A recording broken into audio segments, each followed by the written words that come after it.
In the name of the Father, and of the Son, and of the Holy Ghost, amen. Just yesterday, there was a little bit of news that there was a Harvard professor by the name of Steven Pinker, not to be confused, of course, with Pinko, but Steven Pinker, who said that the reason why there are demonstrations against the lockdown among the people on the right is because of the malignant belief of Christianity in an afterlife. That's the way he put it. He's a professor of psychology at Harvard. All right, and it's true. And I say that because the Ascension makes us think more than any other feast of heaven and the afterlife, and I would like to speak to you about that today. We all believe in heaven. We know that this is the central belief of our holy religion, yet it is an obscure concept for us, what heaven will be like, and God has not revealed a great deal to us about it.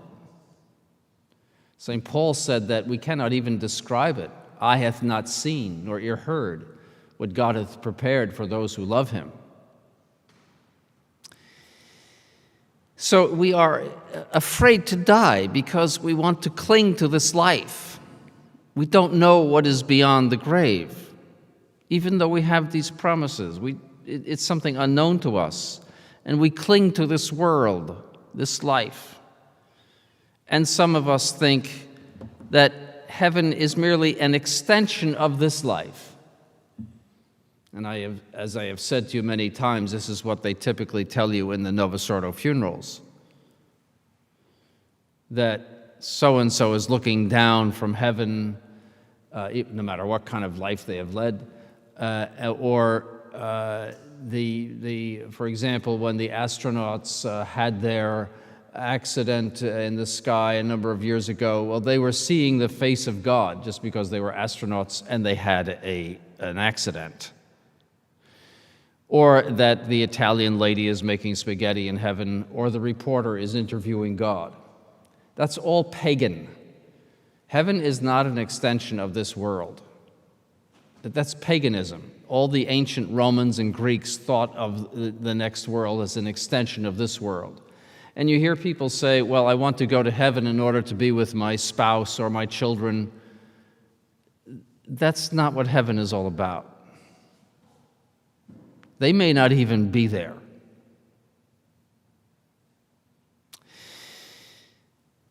But think of this, that just as God brought you into this life, so he will bring you into the life of heaven.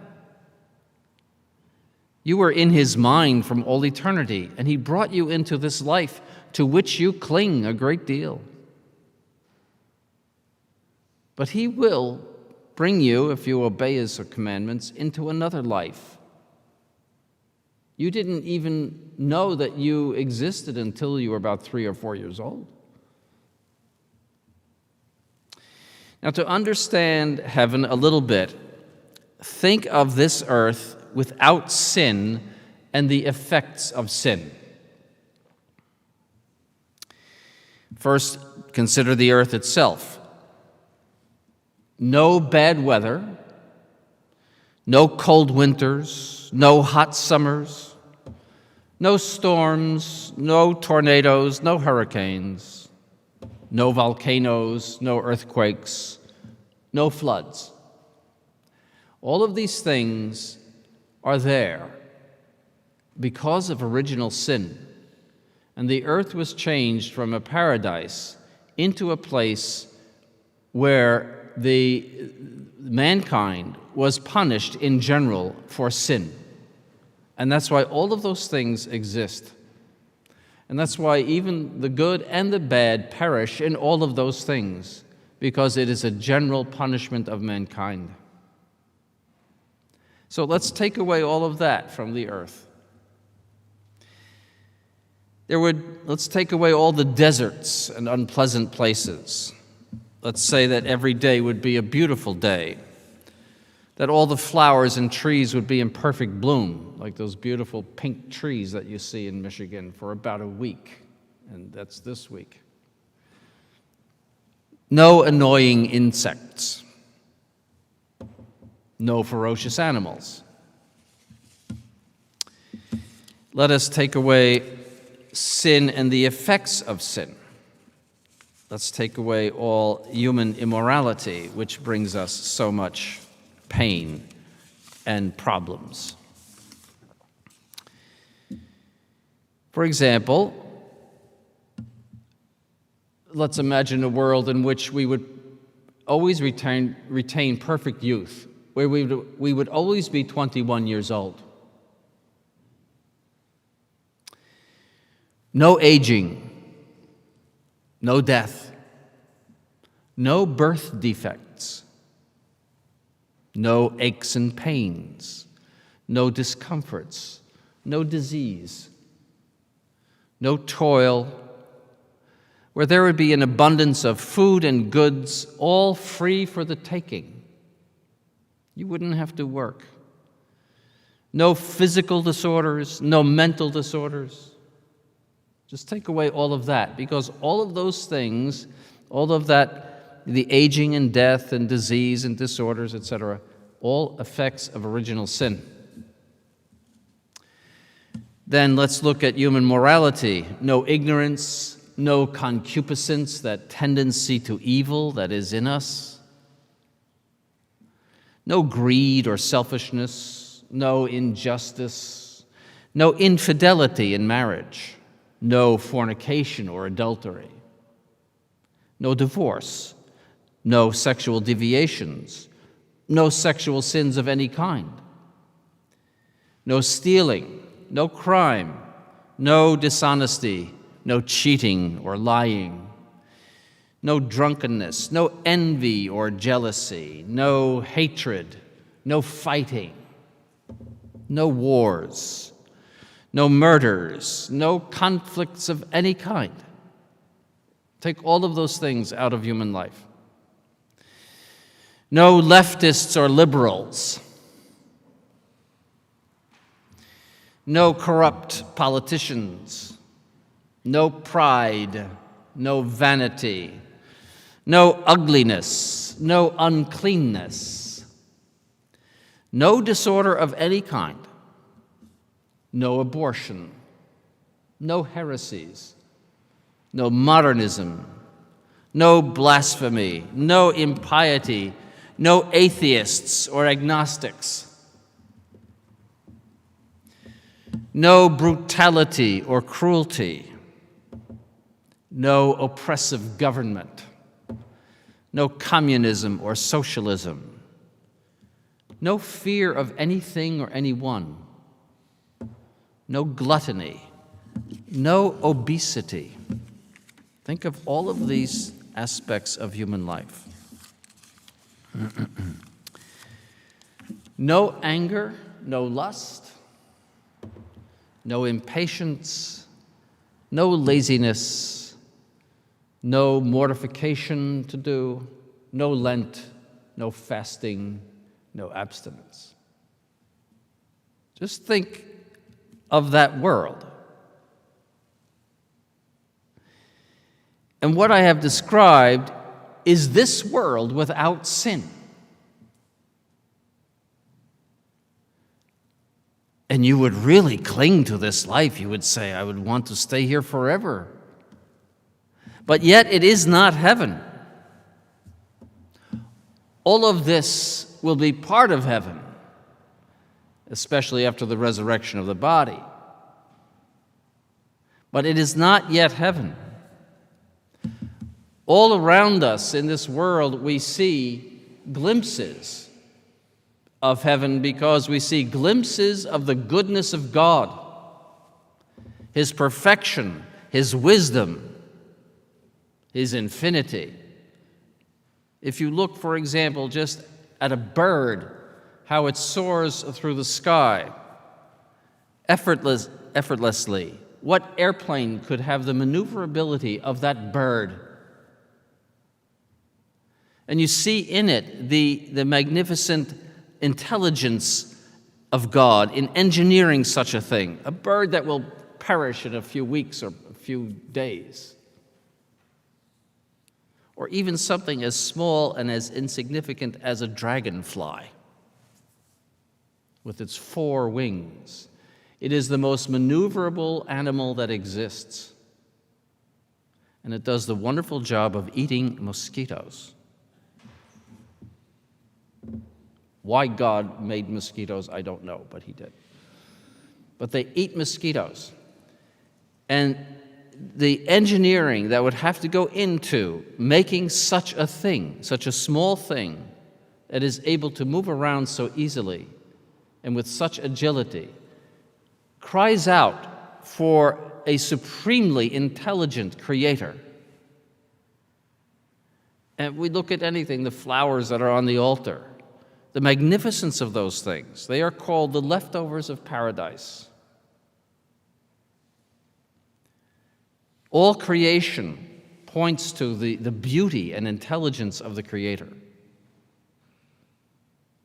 So just enjoying these limited goods that we see, which God has created, is not yet heaven.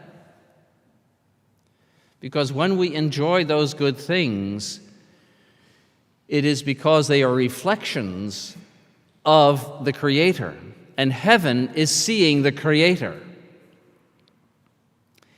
And when we see the source of all of this good, all of this beauty, all of this intelligence, magnificence, the participations become insignificant. And that's why I say heaven is not merely the continuation of this life.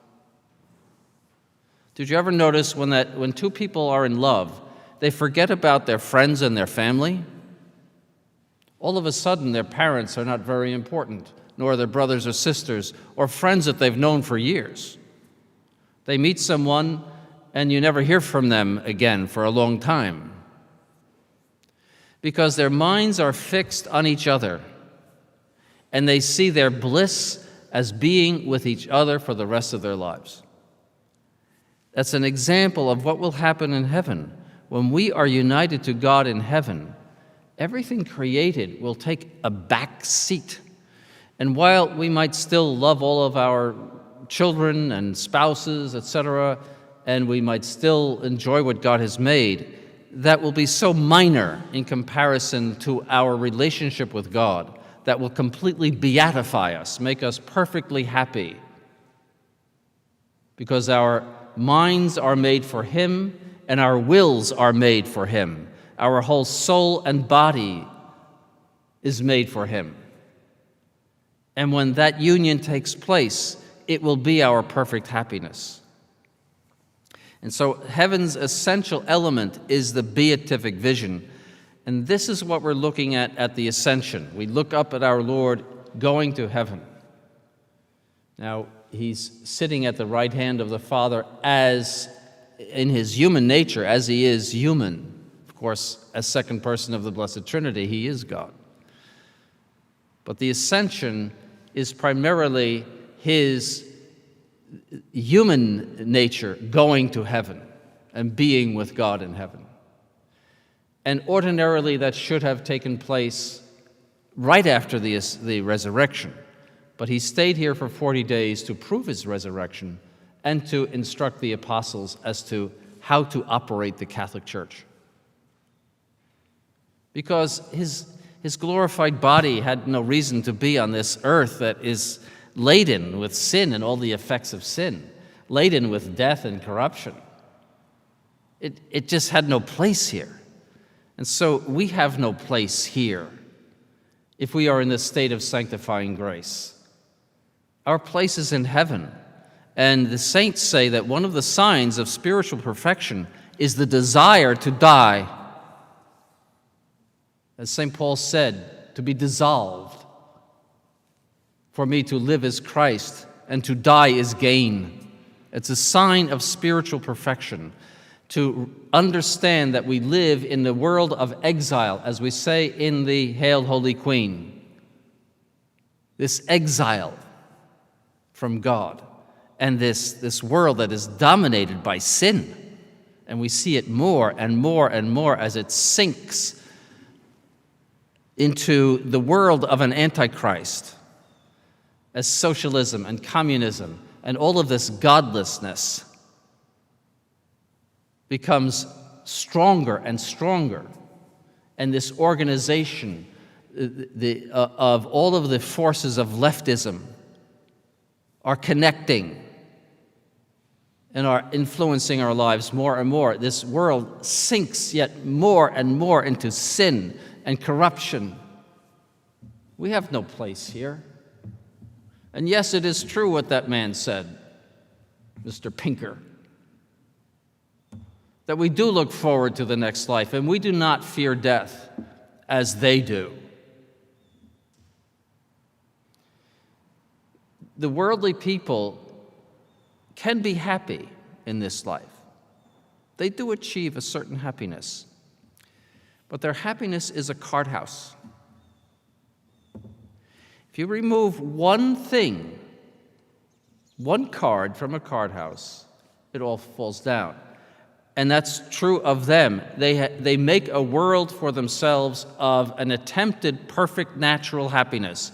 Money, sexual pleasures, eating, drinking, all sorts of worldly distractions. They make that world for themselves. If one of those things goes wrong, they're through. They sink into misery. Whereas when you are in possession of God through sanctifying grace in your soul, you are in possession of something that cannot be taken away, of an interior happiness that cannot be taken away by anything that goes wrong in this life. And sure, things become unhappy at times, but the essential happiness of man in this life cannot be taken away by anybody. And not all of the gold in the world can buy it.